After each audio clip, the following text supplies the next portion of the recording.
বন্ধুরা, আজ কচু শাক কেটে নিয়ে এসেছি। আজকে কচু শাক দিয়ে রসুন ফোড়ন দিয়ে রান্না করব। সবসময় তো ইলিশ মাছ পাওয়া যায় না, আর এখন ইলিশ মাছের সিজনও নয়। কচু শাকটা কিভাবে রান্না করব আপনারা দেখতে থাকুন আর আমাদের পাশে থাকুন।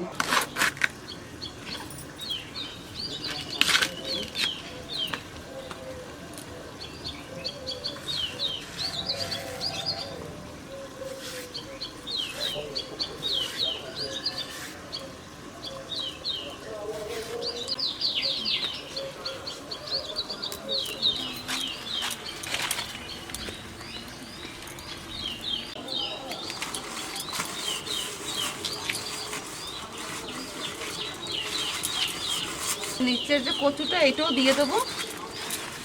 এই কচুটা দিলে আরো ভালো হবে।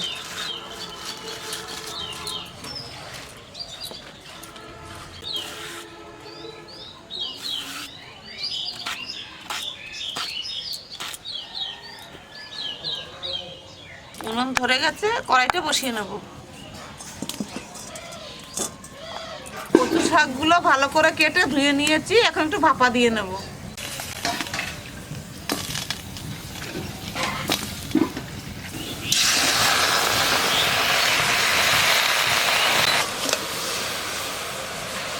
এখন একটু ঢাকা দিয়ে নেব।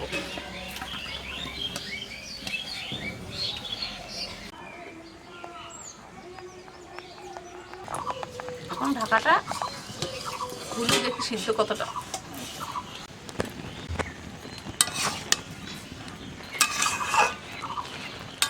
কচুর শাকটা দেখুন কত সুন্দর সিদ্ধ হয়েছে। এখন নামিয়ে নেব।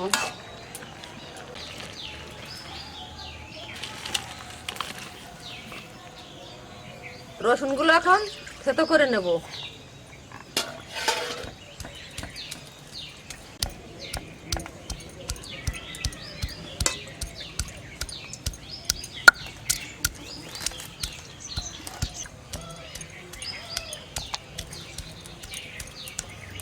রসুনগুলো থেতো করা হয়ে গেছে, এখন তুলে নিচ্ছি। শুকনো কড়াইয়ে জিরেটা ভেজে নেব। ভাজা হয়ে গেছে, নামিয়ে নেব।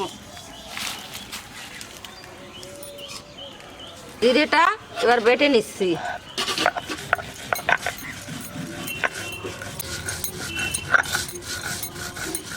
কড়াই গরম হয়ে গেছে, সর্ষের তেল দিয়ে দেবো। কড়াই গরম হয়ে গেছে, জিরে, শুকনো লঙ্কা, তেজপাতা দিয়ে দেবো। এখন থেতো করা রসুনগুলো দিয়ে দেবো।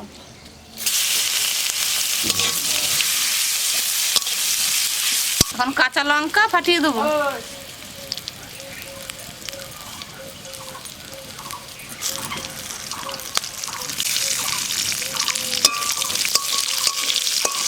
রসুনটা তেলে ভাজা হয়ে গেছে, এখন সিদ্ধ করা কচু শাকগুলো দিয়ে দেবো।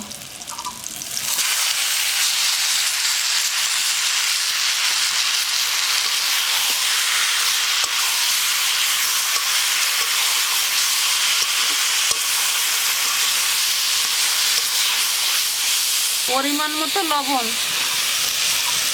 হলুদ গুঁড়ো,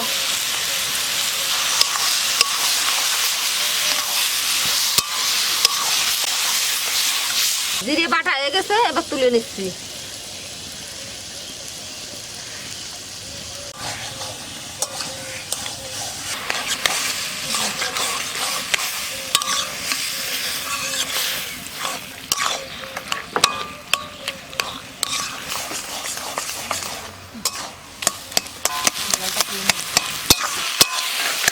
কচু শাকটা হয়ে গেছে, এবার জিরের গুঁড়ো দিয়ে দিচ্ছি।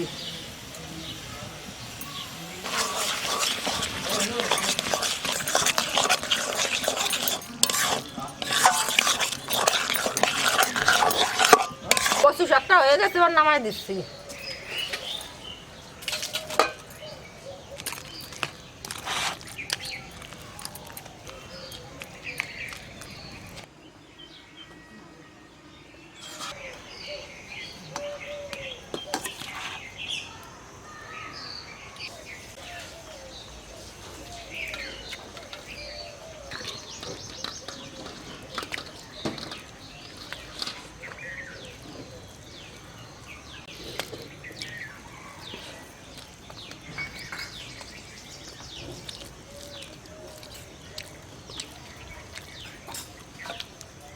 সত্যি বন্ধুরা, ইলিশ মাছের মাথা ছাড়াও কচু শাক রসুন ফোড়ন দিয়ে যে এত সুন্দর টেস্ট লাগে, আপনারা বাড়িতে না বানিয়ে খেলে বুঝবেন না।